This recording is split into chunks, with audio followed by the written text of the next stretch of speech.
Meus irmãos, minhas irmãs, paz do Senhor.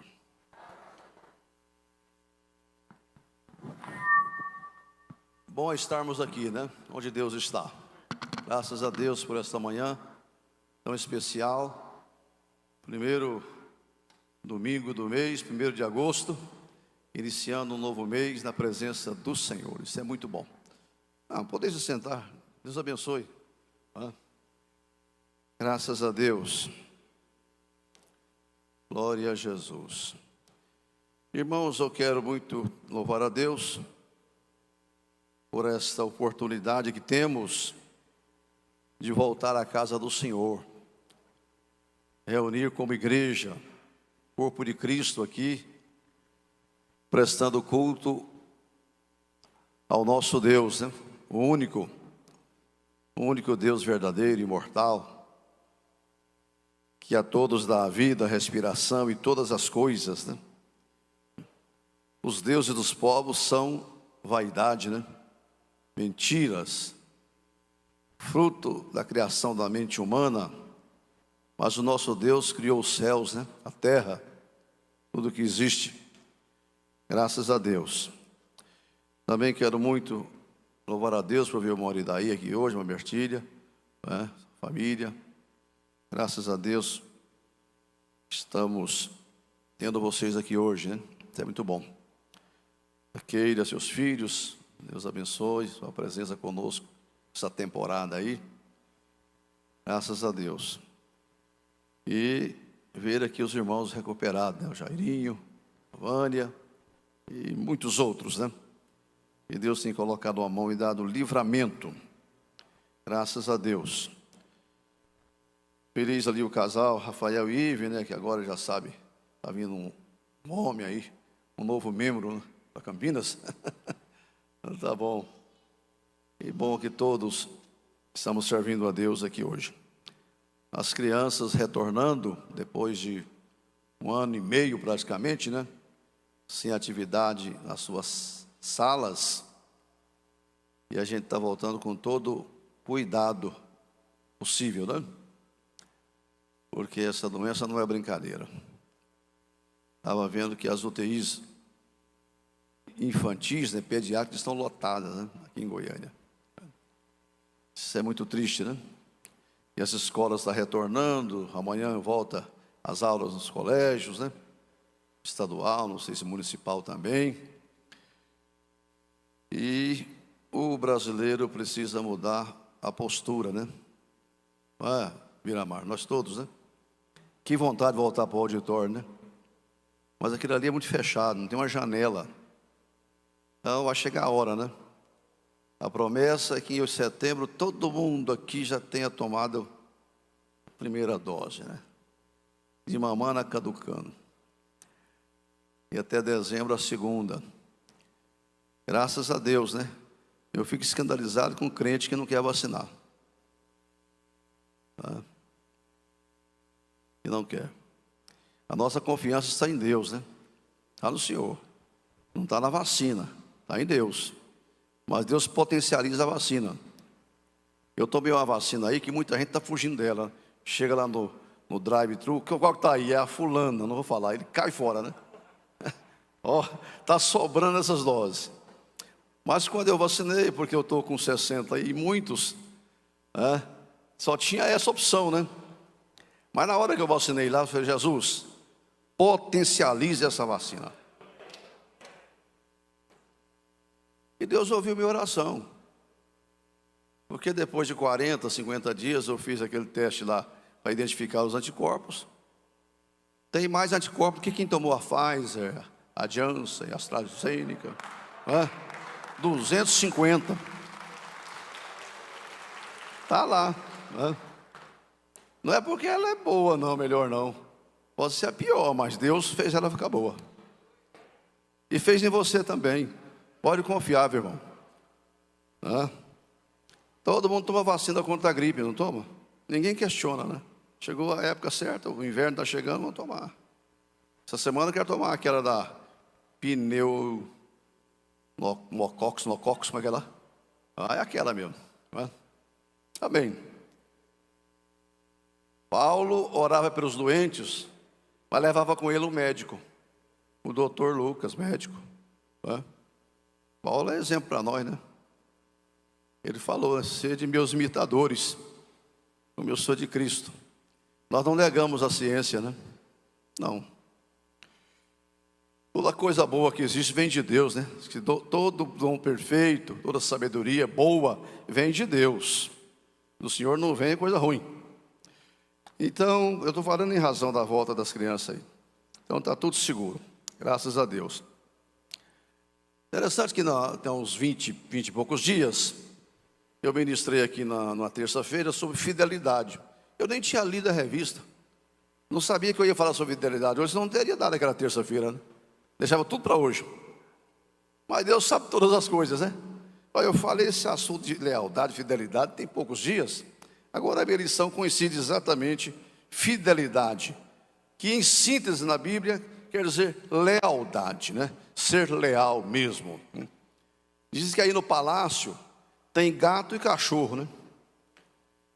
E o Ronaldo Caiado tem muito cachorro, né? Você vai lá e fica andando assim, sobe em cima do seu colo, você não pode falar nada. É do governador, né? Mas quando o inquilino do Palácio da Esmeralda muda, os cachorros vão junto, os gatos ficam morando lá. Só que é o poder, nunca sai de lá, né? Continua morando. Então quem é leal aí, né? É o cachorro ou o gato? Né? O gato não vai acompanhar os donos, o cachorro acompanha. O cachorro é leal aos seus donos, né? Tem gente que só quer conveniência, né? Desfrutar das benesses, ficar na zona de conforto.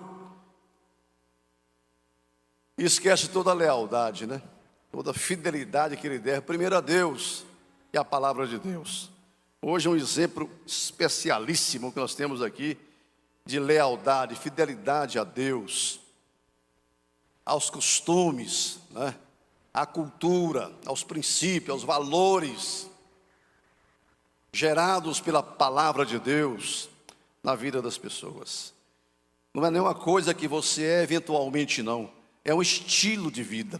Do jeito que cristianismo é um estilo de vida. Fidelidade tem que se tornar um estilo de vida. Eu não tenho que me esforçar para ser fiel, para ser leal. Eu tenho que ser isto, né? Deus é fiel.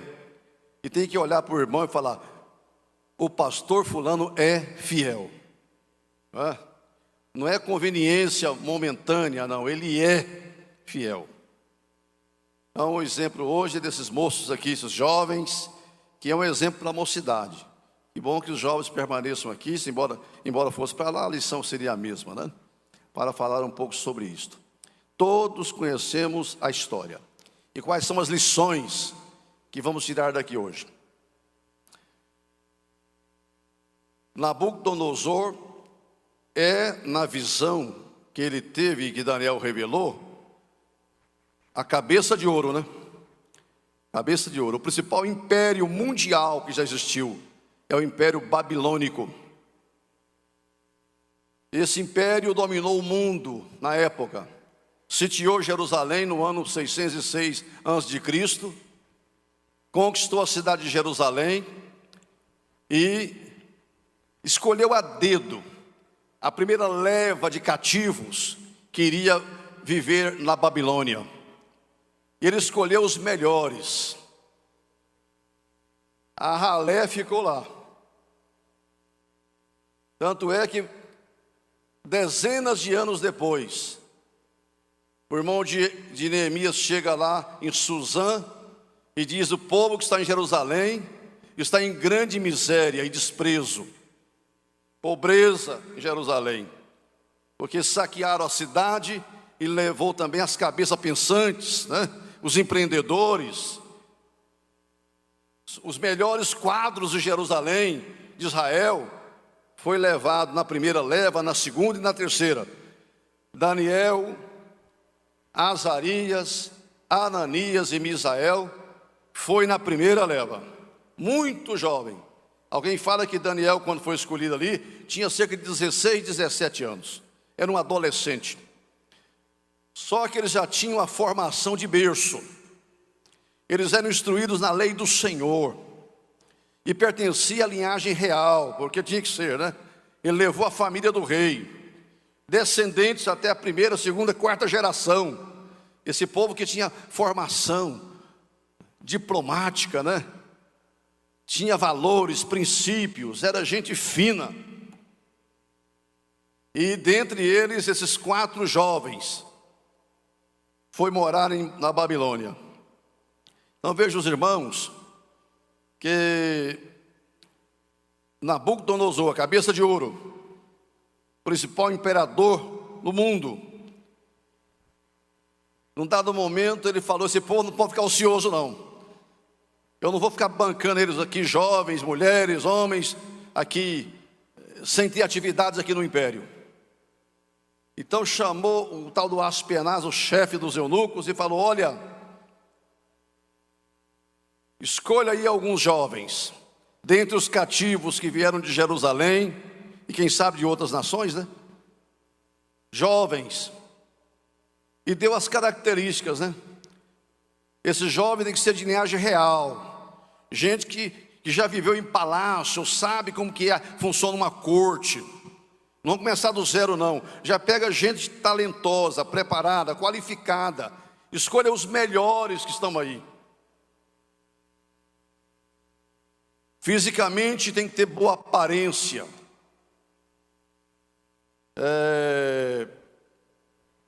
Moralmente, eles precisam, e intelectualmente, ter muita sabedoria. Verdadeiros cavalheiros, que sabem entrar e sair, sabem se postar. E aí vai as qualificações, né? Eu fiquei imaginando, irmãos, se para servir no palácio na Babilônia tinha requisitos, não é? Pré-requisitos. E para servir no reino de Deus, na casa do Senhor, para servir o Rei dos Reis, Jesus, não pode ser de qualquer maneira, né? Lá tinha critérios, princípios, para que as pessoas pudessem ser treinadas. Deixe esses jovens aí, comendo do bom e do melhor, das iguarias do rei, para que eles se robusteçam, não é?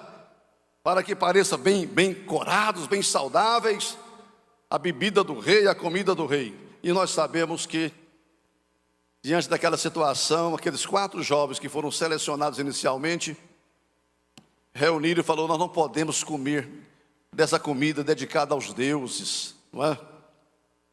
Essa idolatria que existe aqui, comida consagrada aos ídolos, aos deuses, nós não vamos participar desse banquete, não podemos. Nós somos crentes e não vamos comer dos manjares do rei de jeito nenhum. Comida aqui da Babilônia não serve para nós, mas agora é obrigação, tem que comer. Armado com muita inteligência, eles foram no chefe, né? Daniel foi lá e trabalhou, né, de forma muito sábia, fez um pedido: permita que os teus servos por 10 dias se alimentem só de vegetais. Nós não queremos comer essa iguaria, carne, essa coisa toda, só de vegetais. Não pode, vocês vão ficar fraquinhos, depois eu vou levar diante do rei, e ele vai... Não, pode sim, faça uma prova, um teste. Depois dos 10 dias, eles se acharam mais formosos, né? Mais saudáveis do que todos os demais, que a mão de Deus estava lá potencializando também o repolho, a alface, o pepino, não é? Pondo vitamina neles, e proteína, e sais minerais, tudo que precisava, né? O critério da escolha era esse, né? Primeiro, deveria ser da linhagem real, dos nobres. Segundo, deveria ser saudáveis, de boa aparência, inteligentes, de boa formação, competentes para assumir cargos de liderança, porque esse era o propósito mesmo, né? Confiar a eles cargos de liderança, tanto é que eles assumiram mesmo. Daniel se tornou quase que um vice-rei lá, né?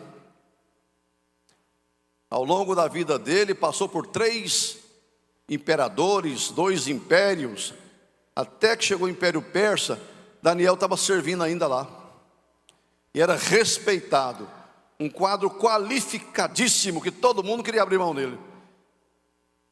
Entrava o PT, ele continuava lá primeiro-ministro.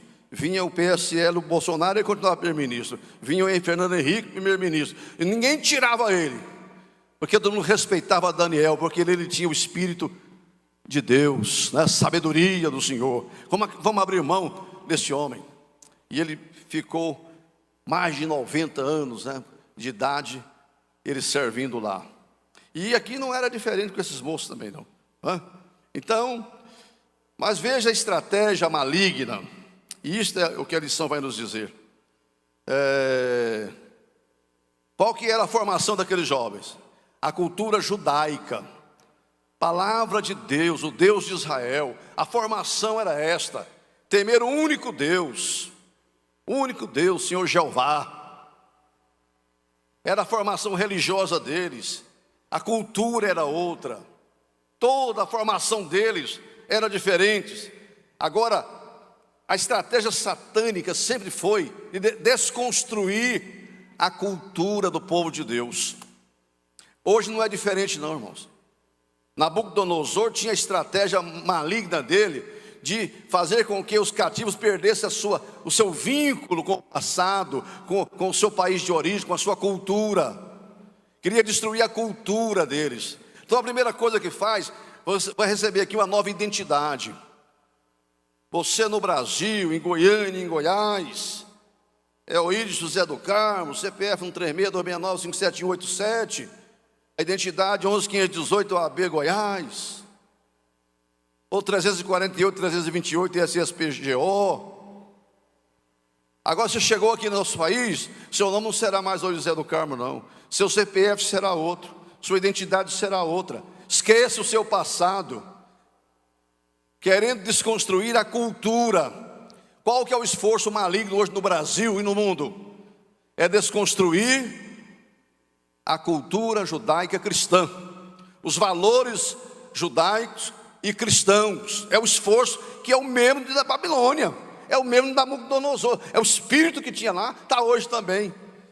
O povo de Deus perca a sua identidade cristã, os valores bíblicos que nós recebemos de Deus, da palavra, dos ensinamentos todo dia, alguns dos pais e outros de pastores na igreja, e vamos lendo a Bíblia e adquirindo uma cultura. Agora querem destruir, estão fazendo tudo para isso. E o pior, irmão, que aí não está tendo jovens, homens e mulheres com a convicção de Misael, de Ananias e de Azarias. Porque isso, a palavra mais usada aqui na lição hoje é firme convicção. Firme convicção. Aleluia, certeza do que eu sou, do que eu quero ser, e não vou abrir mão disso.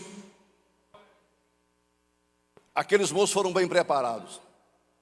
Tinha uma cultura muito boa nesse sentido. Mas hoje, o menino está no primário, está tudo bem.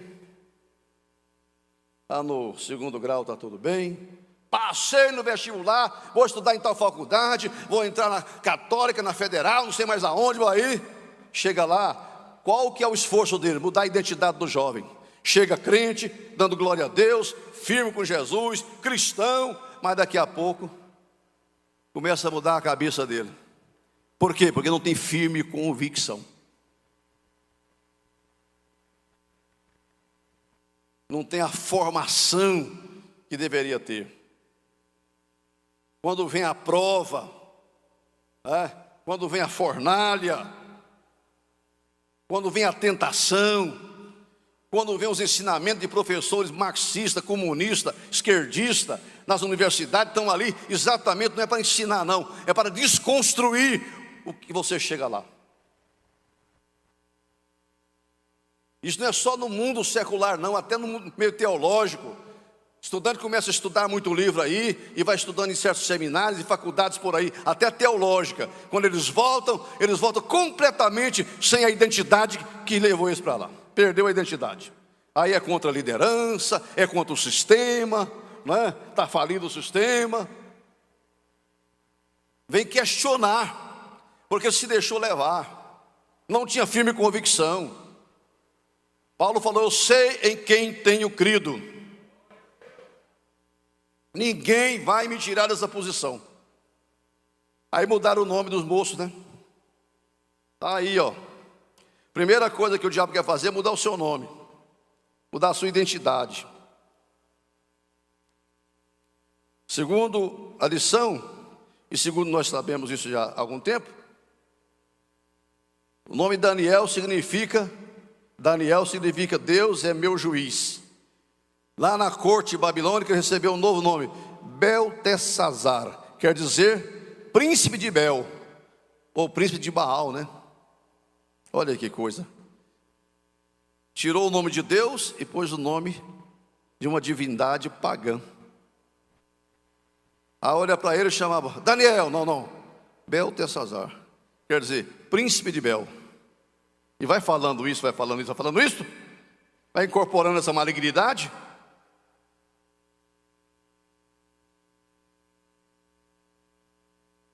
Bel era equivalente a Baal e a Marduk. Ananias significa Deus é misericordioso, é cuidadoso. Aí recebe o nome de Sadraque, amigo do rei. Misael quer dizer, quem é como o nosso Deus? Mesaque é o nome dele novo. Quem é como Acu, Deus da lua? Azarias significa Jeová é o meu socorro. Não, Azarias, seu nome agora é Abednego.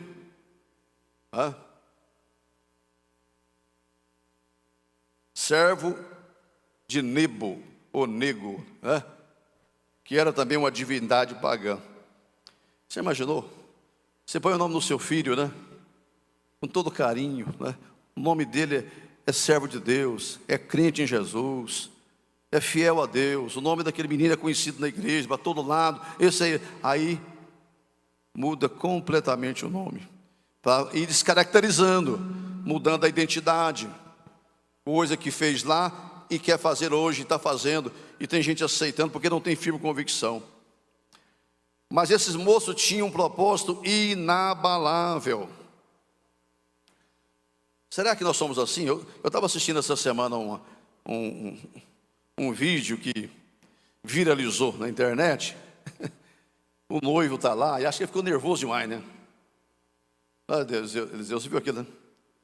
Aí ele diz o seguinte: prometo te amar, prometo te proteger, prometo cuidar de você, prometo ser infiel. Aí todo mundo riu, ele... Quer dizer, prometo ser fiel, eu vou, prometo ser infiel. Mas tem gente que vem para a igreja, vem para o ministério e faz um juramento aqui: prometo ser infiel, prometo ser desleal. Não tem firme convicção. Mas esse moço aqui tinha um propósito inabalável. Lá no primeiro capítulo fala que Daniel e seus companheiros assentaram no coração não se contaminar com as iguarias do rei, e se ensina que não devemos abrir mão dos princípios estabelecidos pela palavra de Deus, mesmo longe de casa, da família, do templo, da liderança religiosa. É preciso ser fiel àquele que tudo vê. Sabe o que esse moço tinha? Ele tinha caráter. Tinha caráter. Caráter é muita coisa, mas você pode resumir caráter é aquilo que eu sou no escuro, longe da família, longe do esposo, da esposa, longe da igreja, longe do pastor. A minha convicção é a mesma quando eu estou perto. Meu comportamento, a minha atitude é a mesma. Desterrados, quem sabe longe dos familiares mesmo. Mas aqueles meninos mostraram que eles já não eram mais meninos, tinha passado alguns anos, aqueles homens, né? Eles mostraram que tinham um propósito inabalável. Sabe por quê, irmãos? A palavra-chave é esta: assentou no coração. Meu irmão, quando você assenta coisa no coração, ninguém tira. Ninguém tira. Mas uma coisa superficial, ela não subsiste diante da prova, da luta, dos problemas da vida. Não tem convicção, não tinha. Tem muitos exemplos de ilustração que você nem sabe se isso foi real mesmo. Mas a gente lê. E eu já li certa feita que num quartel, no interior, no meio da mata, sei lá onde foi, aquele coronel do exército que comandava aquele batalhão, aqueles soldados, um dia reuniu a tropa e disse: olha, eu estou ouvindo aqui dizer que dentre vocês tem alguns que são cristãos evangélicos, e eu gostaria de saber quem são vocês. Levanta a mão aí, quem é? Ah, que bom, por favor, vem aqui para frente. Passa uma fileira aqui. E vieram muitos, né? Ele pegou uns 3 soldados e colocou com um fuzil na frente deles e falou: agora vamos saber quem é crente mesmo, quem não é. Quem confirmar que é crente, ficar na fila aqui, vai ser fuzilado. Eu estou dando a ordem. Quem quiser escapar e negar essa fé, saia, que você escapa. E a coisa está 1, 2, 3, até 10. No 9, saíram quase todo mundo. Só ficou um. Só ficou um. Ele disse: você vai morrer por sua fé? Eu vou. Eu tenho firme convicção da minha fé. Se eu cair aqui agora, eu vou para o céu com Jesus. Eu sei em quem tenho crido. O coronel chegou lá e falou assim: Pai do Senhor, irmão, eu também sou crente. Só queria provar essa cambada aí. E aí? Difícil, né? Mesmo longe de casa, da família, do templo, da igreja, né? Irmãos, lá na faculdade você é crente igual aqui? Lá no trabalho, ou você não tem as convicções lá? Porque o outro critica, porque o outro fala, porque o chefe persegue. Quanta gente já foi demitida porque não aceitou os caprichos de um patrão não crente. Perde o emprego, porque toda fidelidade tem um preço. Eles pagaram um preço. Ser fiel custa alguma coisa. Custa alguma coisa. Eu sei de irmãs e irmãos que já foi demitido ao longo da vida de empresa porque não submeteram aos caprichos ali. Toma isso, bebe aquilo, fuma aquilo, não faz aquilo, vem cá, faz aí, pratica isso. Estou indo embora porque eu sou servo de Deus. Perdi o emprego, mas não atendi Nabucodonosor, a vontade dele. Olha, irmãos,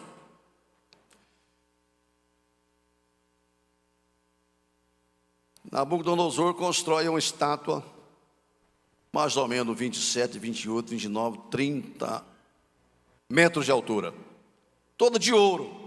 Coloca no campo de Durá. Estava lendo essa semana sobre isto. Um certo arqueólogo de nome Apote, em 1854, fazendo escavações nas ruínas da Babilônia, que tem até hoje, achou um pedestal de uma colossal estátua, um lugar chamado Duair. Não seria Durá? Na planície de Durá. Uma base de estátua ele achou, comprovando que existiu aquela estátua de 30 metros por quase 3 metros de base, né? De base. Aquele monstro, aquela coisa colossal, aquilo representava uma religião visível e queria unificar. Nabucodonosor chamou, não foi o povo não, ele chamou só a elite do império: príncipes, governadores, vice-rei, presidente de províncias, sátrapas, astrólogos, gente, a elite, para poder assistir, participar da inauguração. E era uma coisa forçada, né? Agora imagina os irmãos, como que o diabo faz? Colocou a ordem. Hoje é o dia da inauguração da estátua, essa coisa majestosa, colossal, não é? Nessa planície, de Dura. E aquele povo ali, todo mundo em pé. E o rei tinha dado uma ordem, vocês conhecem, né? Quando ouvir o som da música, da gaita, do pífaro, do trombone, o que for. Quando tocar a música, todos têm que se curvar diante da estátua, prestar culto, não é? Esse é o Deus. Alguém fala que talvez fosse a imagem do próprio Nabucodonosor, que ele fez naquela estátua, para o povo adorar. Quem não se curvar e não adorar, olha a fornalha ardente ali, que eu preparei, para meter medo no povo. É assim que o diabo faz, ele ameaça, né? Porque ele não tem capacidade de convencimento. O Espírito Santo convence o homem. Já vem impondo as coisas e as pessoas vão aceitando. Quem não se curvar e não adorar será lançado lá. Agora presta atenção, irmãos.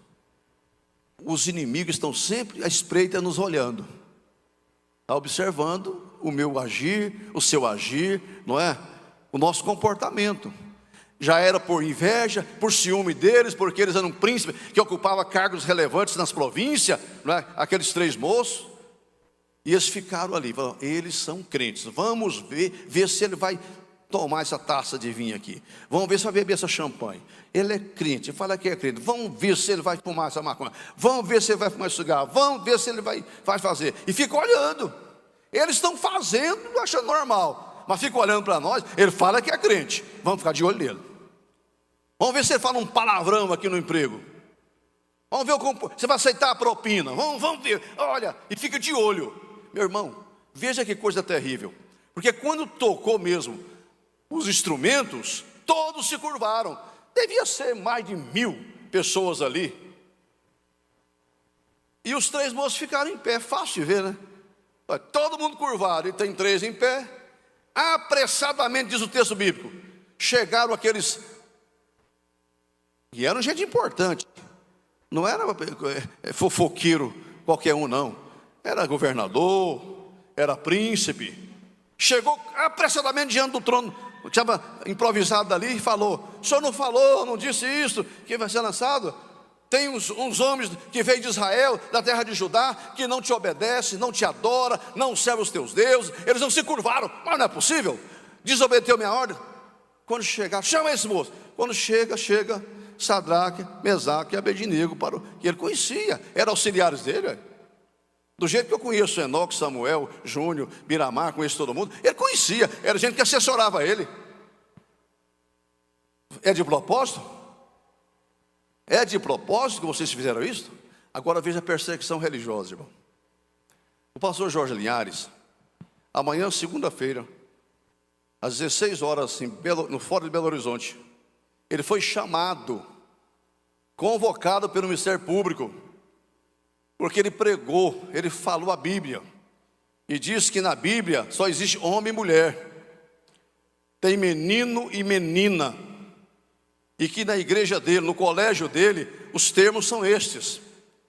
O promotor chamou ele, intimou ele para depor amanhã. Isso é perseguição religiosa.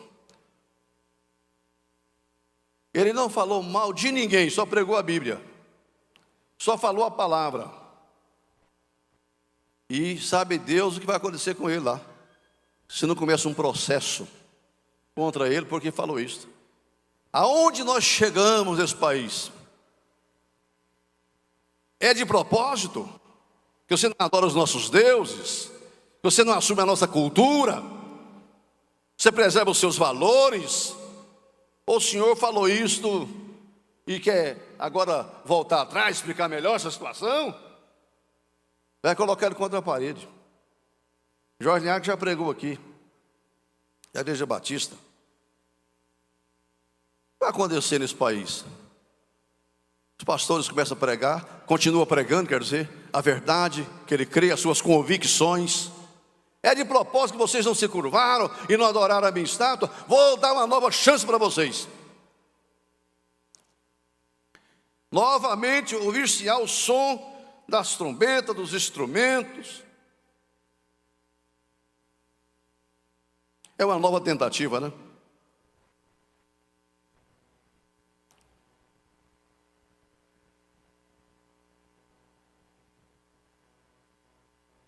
Porque eles disseram, aí que vem a lição de hoje, né? Lealdade, fidelidade, um estilo de vida. Eles não oraram a Deus, não. Senhor, livra-nos. que livra nada. Não pediu para Deus livrar, não. Do sofrimento, da fornalha. Simplesmente falaram. É de propósito, sim. Fica sabendo que nós não vamos adorar a sua estátua. Não vamos curvar diante dela. O nosso Deus nos livrará. E se Ele não livrar, fique sabendo que nós não vamos adorar. Nós estamos cheios de convicção. Somos leais ao nosso Deus. Aleluia.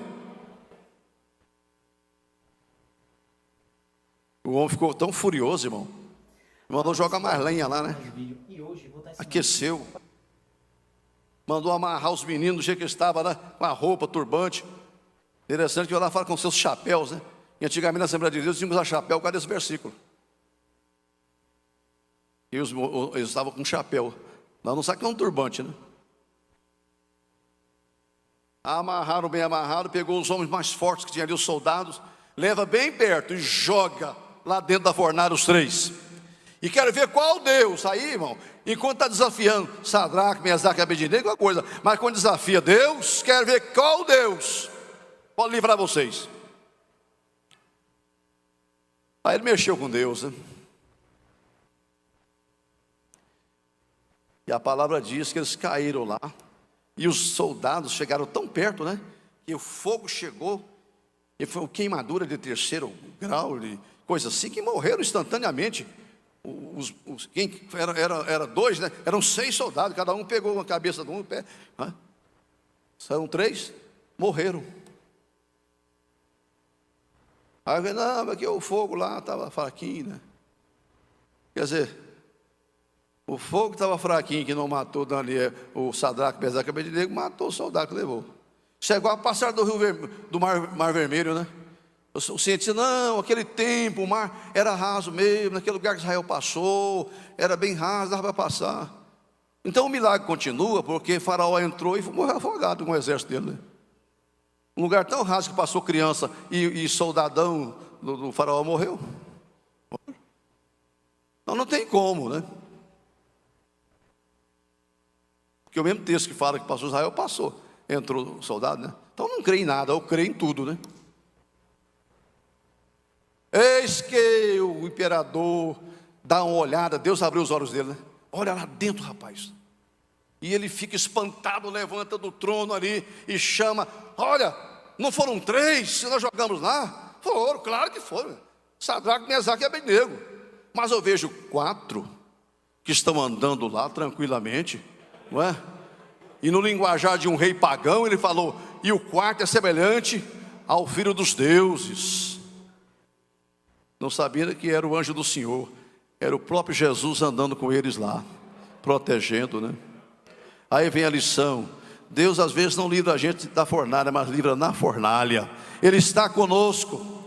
Quando você é fiel, é leal. Lá em Apocalipse fala, ser fiel até a morte e dar-te-ei a coroa da vida. Tem 2 sentidos ali.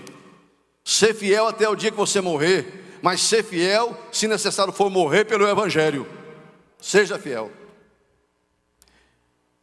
Olha, veja o livramento, né? O que aconteceu? O orgulho religioso do imperador caiu por terra, né? Deus quebrou o orgulho religioso daquele homem. Ele chama eles para fora e automaticamente se converte diante daquele milagre extraordinário, né?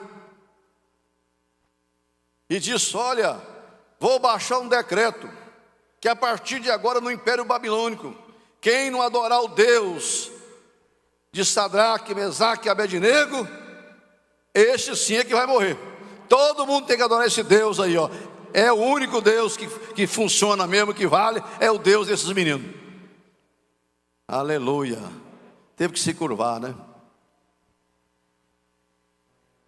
Lealdade até o fim, irmão. Estilo de vida, né? Ser leal. Fique em pé comigo.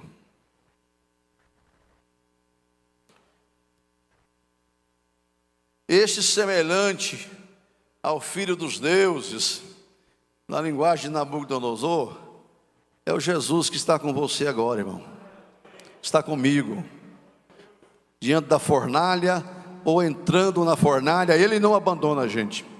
Se passares pelo fogo, a chama não arderá em ti.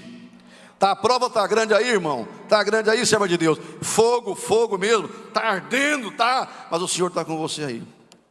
Ele vai amenizar o teu sofrimento, a tua dor. E você vai sair. E qual que é a moral da história? Você se fortalece na fé. A sua fé se manifesta. Evidencia a sua fé. E o nome do Senhor é glorificado através de você. É honrado lá na universidade, lá no palácio, lá onde for que você estiver, o nome do Senhor será glorificado na sua vida. A Bíblia diz: brilhem, resplandeçam as vossas obras diante dos homens, para que eles vejam as vossas boas obras e glorifiquem o Pai que está no céu. O resultado é que o Deus de Israel foi glorificado na Babilônia. Está dizendo o seguinte, irmão: num ambiente hostil, jovem, num ambiente hostil, irmã e irmão, você pode honrar a Deus. Num lugar de oposição à fé, como está o Brasil hoje, a igreja tem que se levantar e glorificar e honrar a Deus. Ter convicção e não temer nada nem ninguém. Vamos falar a verdade e pronto, e acabou, não é? Continuar pregando o evangelho tal como ele é. Não vamos saltar nada. Isso é convicção. Se formos chamados diante de autoridade aí, diz que não é para ficar preocupado não, que na mesma hora o Espírito Santo vai inspirar você, o que você tem que falar. Os apóstolos em Jerusalém falou: olha, julga vocês mesmo. Qual é o correto? Obedecer vocês ou a Deus? Obedecer às autoridades ou a Deus? Não, naquilo que nós temos convicção, vamos obedecer a Deus. Que ninguém fale mal de nós crentes como malfeitores, roubadores, desonestos. Mas se você sofre por causa do evangelho, então alegre o seu coração. Eu acho que o pastor Jorge Linhares vai muito feliz amanhã para aquele fórum, diante daquele promotor. Porque ele está sendo digno, né? Ser chamado e enquadrado porque prega a verdade. Levante sua mão comigo e que Deus dê convicção à igreja evangélica no Brasil. Nosso Deus, nosso Pai,